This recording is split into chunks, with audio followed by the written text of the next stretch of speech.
Welcome back. Now, acne is a common skin condition that happens when hair follicles under the skin becomes clogged. Sebum oil that helps keep skin from drying out and dead skin cells plug the pores, which leads to outbreaks of lesions commonly called pimples or zits.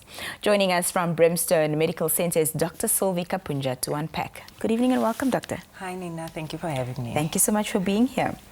Doctor, I understand that there are different types of acne. Can you take us through some of the more common types? Okay, so acne is different in such a way that like what causes it, so that's how we classify it for the patients. So there are different types of acne like hormonal acne, pomade acne, which is the acne you get because of like your hair products and all those things. And then we also have contact acne, depending on what product you use on your face or on your body. There's also a part of acne that appears at the back of your back or on your chest, not necessarily your face, and that can also be linked to high androgen levels, which are also some type of hormones and also linked to like insulin resistance. But in actual fact, we classify it in the medical world as mild, moderate, and severe. So depending on how bad it is, and that's where we categorize it. Right. In my intro, I alluded to what could cause acne, but could you elaborate in your own words, of course in layman's, as layman of layman terms? Yes, I heard you say sebaceous gland there, which is correct. So in simple English, it's just, it's a cause of, we like to say it has four causes. So one is sebaceous gland hyperactivity, which is just blocked hyperactive oil glands, sorry.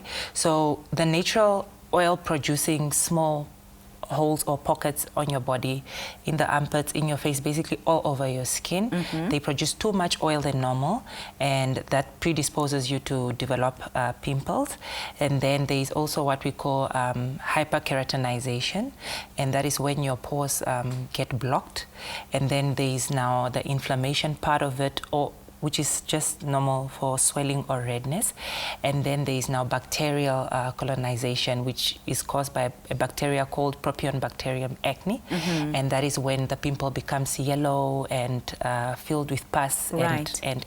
But it's just four causes. That's the pathophysiology, or that's a process that results in pimples. And of course, when the face becomes inflamed, like you just mentioned, and there's pimples with pus, that would be considered severe acne then? 100%. So severe acne is acne that has cysts or big pimples that sometimes you cannot see, but you can feel. Right. So patients start feeling like they have bumps on their face, and sometimes they also have what we call acne scars or ice pick scars. They look like, you know, when the ice skaters skate on ice and then they pick the ice. So that's how the scars look on the surface of the skin. So those are one of the two categories that you can quickly identify if this is severe acne or not. You mentioned, of course, such things such as hormone, product use, etc. contribute to having acne. I didn't hear you speak about genetics, and that it can also be hereditary, which it is for some people. For some people, but however, it's not really hereditary, because sometimes you find a line of siblings who share parents, both parents, or sometimes twins and things like that. But one will have pimples and the other doesn't. So it depends on how prone you are to get the acne. Like, how are your sebaceous glands? Are they the active ones? Like, how are your oil glands? Are they the notorious ones, or are they, you know, just average? But of course, if you come from a family that is prone, that is acne prone, yes, you're most likely to get acne prone, especially during your adolescence years. Speaking of adolescence, why is puberty commonly met with outbreaks of acne? Okay. Because of TikTok, I'm joking, not TikTok, but yeah, okay. On the serious note, it's mostly due to as one grows, as your body matures, you know, there are a lot of changes happening in your body. This includes, you know, androgens, your hormonal changes. You're becoming a woman, or your testosterone levels as a man. You know, they are increasing, they are changing, and all these things. There are a lot of physiological, systemic changes in the body that can contribute your skin to, you know, suddenly develop acne as you grow, and that's how, when you stabilize, then you outgrow it. That's why sometimes, especially the teenagers, sometimes we just tell them that it's fine. You outgrow it. You outgrow the pimples. Yeah. So that is the main cause.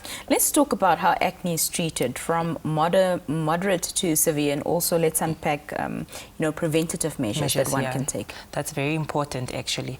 So we classify it from mild, then moderate, then severe. So mild being the, just the acne that is not so bad. So this is, you identify it by having pimples that can be seasonal, in the sense that for most women it comes, like, let's say, only during periods, and the pimples are not there all the time. And with mild acne, it's not the big cystic pimples, with the pus and all this. It's just, small pimples here and there, and you also don't have scars. Okay, then we move on to the moderate acne. The moderate acne, you may have like the cysts and like the papules, which are like pimples in skin terms.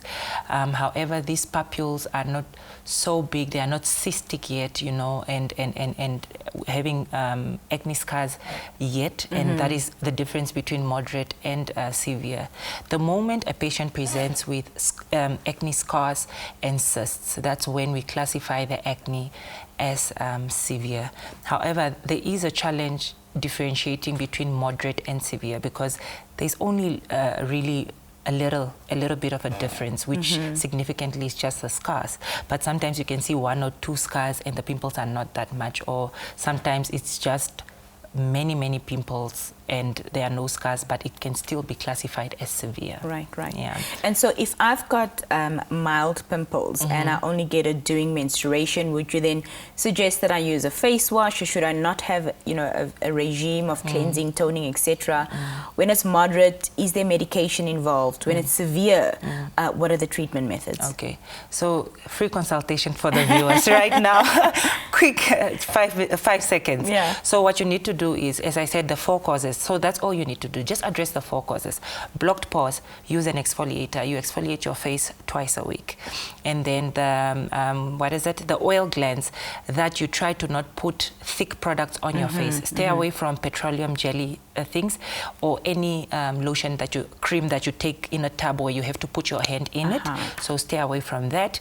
And then the bacterial part, which is the propion bacterium part, try to wash your face twice a day, morning and evening before bed, and also wash your pillowcase once a week. That is just home remedy. That's a good tip. Exactly. People say, oh my gosh, my enemies have located me, these pimples are all over. No, just wash the pillowcases. At least once a week. I even tell my students that even if you're late for school, the same way you quickly rush in the shower, just grab that pillowcase, quickly rinse it, put it on the shower rod, and when you're back, you change it back in. And honestly, it really does make a difference.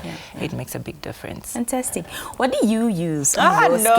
Dr. Kapunja, I've asked you this before, and you sort of dodged the question because you have really amazing skin. Thank you very much. But if I claim to treat skin or have a special interest in dermatology, I have to look the part. But anyway, thank you. I don't really have like a strict skin routine or anything. Hydrate. Sunscreen is my best friend. People think, the darker you are, you don't burn from the sun, but actually you do burn, you just won't see it because of your complexion. But other than that, really, I use uncomplicated face products. I don't really like to complicate and use all the fancy things and stuff like that, but I can recommend them for patients. But depending on your skin type, always be cautious to see what products you are using. Speaking of sunscreen, it should actually have its own conversation. I think we should in terms of how important it is and what a good preventative tool 100%. That is for your skin. Yeah. You mentioned, of course, acne scars, which are so common with the severe acne, and it can be quite traumatizing for people who experience this, and it works on their self-esteem having these scars. How do you get rid of the scars once if you now found a method to clear up your skin, but the scars still remain? How do you get rid of them? The scars are like a nightmare. They are nightmares for your self-confidence and just your mental well-being, because even if you treat the pimples, as you said, they can't stay there. Same with post-inflammatory hyperpigmentation, which is the dark spots. But the scars currently, honestly, there's no other treatment apart from subcision.